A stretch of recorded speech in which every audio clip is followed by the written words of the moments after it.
بسم الله الرحمن الرحيم. maanta waxaan soo gaaray wafdi ka socda dalka Qatar.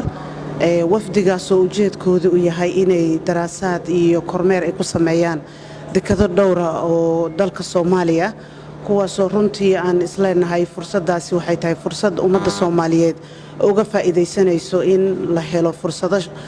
shaqo abuur dhalinyarada Soomaaliyeed ka faa'iideystaan iyo dhinaca dhaqaalaha runtii kobac aan runtii rajaynayno in ay runtii ay horumarin karto dhinaca kobaca dhaqaalaha wafdigani oo runtii ahayd mar hore inay yimaadaan waxay ka dambeysay booqashadii madaxweynaha Jamhuuriyadda Federaalka Soomaaliyeed Maxamed Cabdullaahi Farmaajo oo ku tagay Dooxa bishii hore taasoo markaa looga hadlay in ay dawladda Qatar ay maalgelin ku sameynayso mashruucyo dhowr ah oo dhinaca dekadaha si loo horumariyo dekadaha dhismaha cusub u baahan iyo kuwa aan isleenahay dayactir iyo waxba looga baahnaan doona marka runtii waxaan isleenahay wafdigan maanta inoo yimid